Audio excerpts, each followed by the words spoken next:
come to me. Later in Matthew's gospel, Jesus will say those very specific words, inviting people to come to him, to bring themselves, to bring their burdens, to bring all that they have to him. And so it's a good theme, I believe, for us right now to be reflecting on what those words mean. It's an invitation. But if you think about it for a second, when Jesus says the words, come to me, what he's really saying is you have to make a decision. You have to go to him or not. And as if you recall from last week, we talked about the images of light and darkness. We do turn ourselves away from Jesus at times, peering into the darkness and away from Jesus, who is the light. Peering into that darkness in front of us by the way we have lived our lives, by the sins that we commit. We turn away from him and reject his invitation. But yet still, when we turn away from him, as we turn away, there are others who are approaching him, who are saying yes to him, those whom we can see and see the light that reflects off of them. And so be that light for those in darkness. But now we get to this week's gospel. And this week's gospel is a tough one, isn't it? I see you all still have your hands in your eyes, so that's a good sign. But think about it for a moment. You know, there are some that say that Jesus, when he gave this sermon, the Sermon on the Mount, recall, goes for 3 chapters. And we're going to enter into Lent, and we're not even going to be through chapter 5. So one of my recommendations is read the whole thing, Matthew 5, 6, and 7. We'll pick it up again after Easter, but read the whole thing in context. Read everything that Jesus says in this sermon. Because, as some have said, it is the most important sermon ever given, and as much as my ego wants to say I gave the most important one, Jesus gave it. But in this particular part, Jesus, like some say that Jesus is raising the bar much higher, that he's changing the game, that he's trying to make it more difficult. And I argue that he's not. He's not at all. God is immutable. God doesn't change, and God's laws, as he says right from the beginning, will not pass away. So Jesus hasn't made it harder. He hasn't raised the bar. He's asked us to take that bar that we set so low and put it back where it belongs. Even in his time, you had those people that wanted to make it a little easier. So what did they do? They found out what's the bare minimum, and we'll call that all you have to do. And so the scribes, the Pharisees, even enabled it. And they, people would say, so what's the bare minimum that I have to do? Just tell me, just cut right to the quick, and I'll do it. Well, don't kill anyone. Well, I'm glad you're not going around killing anyone. That's really good. But what Jesus is saying is, but what's behind it, and let's get back away from just the letter of the law and try to recover the spirit of the law. And that in the spirit of the law, our lives have to necessarily be different if we accept his invitation to come to him. Now, I want you to think about those words for a second, because I think so often we believe that we can get away with just about anything so long as we go to church every Sunday. We believe we can get away with just about anything so long as we're not killing anybody. I mean, how many times do people, I'll say go to confession, they go, well, I haven't killed anybody. Okay, good, but there are other sins, We have to constantly remind ourselves that there's something that was given to us, a gift that's been given to us by God that's so beautifully summarized in that first reading from Sirach. Wisdom.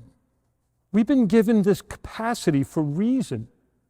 And that is not to be confused with intelligence, because I've met a lot of very intelligent people who have no wisdom whatsoever. Some people like to call them politicians, but I would rather just say there's this thing called wisdom, this power of reason that gives us an ability, uniquely as human beings, gives us the ability to peer into the mystery and understand it.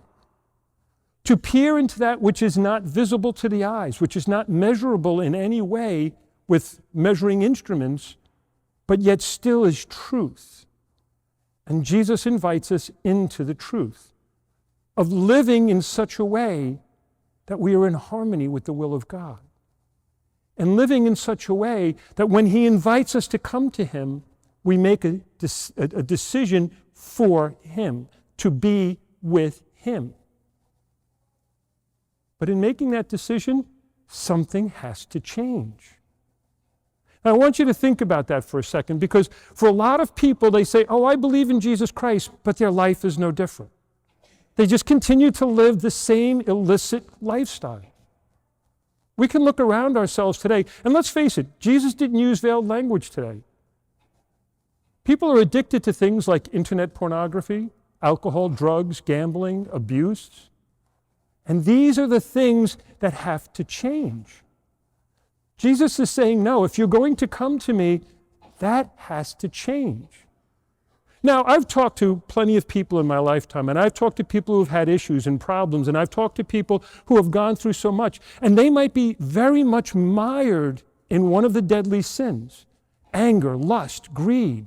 They might be so possessed by it, and they're going around hurting everyone, especially themselves. They're going around doing things that are just destroying relationship after relationship, and they'll even say, and I know I have to change, but never do. And they keep doing it and keep doing it. That's why when Jesus says today, no, it has to be different. You must make a choice. And I'm asking all of you to make a choice. If you're choosing for Jesus, it doesn't mean you'll be perfect instantly, but you're making the decision to change in some way, to surrender your life to him, to go to him and give it all over to him. And yet how often in our stubbornness we refuse. I'd rather stay the way I am because at least I know what to expect.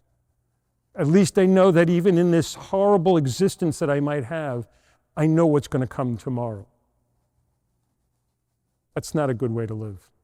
It's not the right way to live. And we know that. And so we have to make a choice. Think of it this way, like if a young man and a young woman decide to get married and they walk down this aisle and they come and exchange their vows and they become a husband and wife, but are not willing to give up their single lifestyle, how is that marriage going to do? Oh, honey, I'm going to go out and hang out with the guys tonight. We're going to pick up some girls. Yeah, how well would that go, right? No, a decision has to be made. And with that decision, this desire to change and to become the husband, to become the wife, committed in that relationship and making that relationship the best it could possibly be.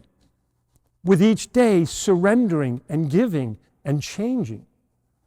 It's the same when we said yes to Jesus Christ, to his invitation to come to him.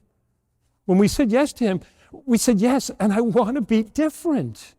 I want to be a holy, loving, generous person. And yet it seems to me today that so many people who profess their faith in Jesus Christ believe that it's an isolated thing on Sunday, and the rest of the week, the world's my oyster. I do whatever I want. I see it a lot. And I'm sure you see it in those people around you as well.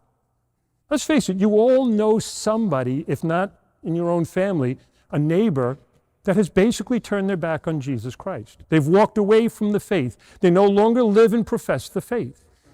And it's frustrating sometimes because the more people who walk away from Jesus Christ, the harder it becomes for us to restore things to the way God calls us.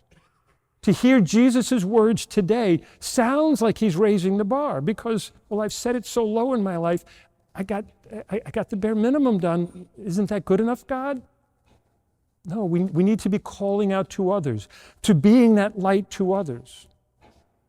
You know, Lent is on the horizon. I've been seeing this thing going around the internet. It's a rear view mirror on the side view mirror of a car that says objects in the mirror are closer than they appear, and right in the middle it says Lent. Lent is coming. It's about a week and a half away. Start to make your commitment now as to what your Lent is going to look like, as to what commitments you're going to make, what penances you're going to take on, what mortifications you're going to do. Start to do that now. There's so many people, every year I see the same thing. So many people, like Fat Tuesday hits and they're getting ready to go to bed and go, oh, so what do I want to give up for Lent this year? Oh, you know what, I'll give up chocolate again. It's so easy. That's because I don't like chocolate. Like that kind of thing. No. Start making your plans now. Start preparing yourself now because Lent is to be that transformative time that time of preparation of going to Jesus again and again, walking with Jesus to Easter. So start working on that now. We've decided here that our Lenten mission is going to be a little different this year here in the parish. On Monday nights, we're going to take our holy hours that we've been doing for life and change them into healing services before the Blessed Sacrament. We're going to ask all of you to participate and to come every Monday night for the weeks of Lent, but also that you bring that person you know that's in desperate need of an encounter with Jesus Christ. That person that you know, just invite one who needs to come to Jesus Christ, to be healed by Jesus Christ, to be touched by Jesus Christ. That person who's walked away from the faith, that person who's given up hope, that person who has lost a loved one, that person who's addicted, that person who's got, you fill in the blank. But just invite that one person to come. We need to encounter Jesus Christ. We need to be in his presence.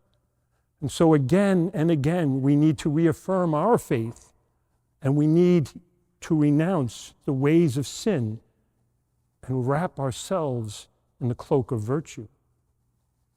And so, my dear brothers and sisters, make the commitment now to go to Jesus.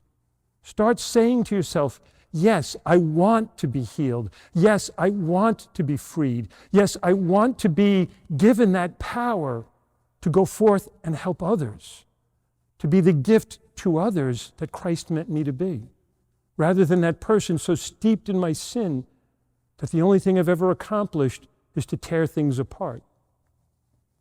Jesus is calling us not to raise the bar, but to recognize the bar was never lowered. And so, my dear brothers and sisters, this is my invitation to you today. Accept the healing power of Jesus Christ. Accept the gift of love that he offers you. Be transformed by his love, by his grace, and then be that person that can go forth and offer the same to others. Be that person that Jesus Christ says, come to me, you who are burdened, and I will give you rest. I will help you. I will heal you. Make that commitment now, my dear brothers and sisters. Don't wait any longer, for our world is in desperate need of Jesus Christ. And only we can be the ones who are his agents, bringing him into a world that is so desperately in need of his grace, his healing. May God continue to fill your homes and your families with great peace, and may he transform each and every one of you so that your lives may truly bear witness to him and to him alone. God love you.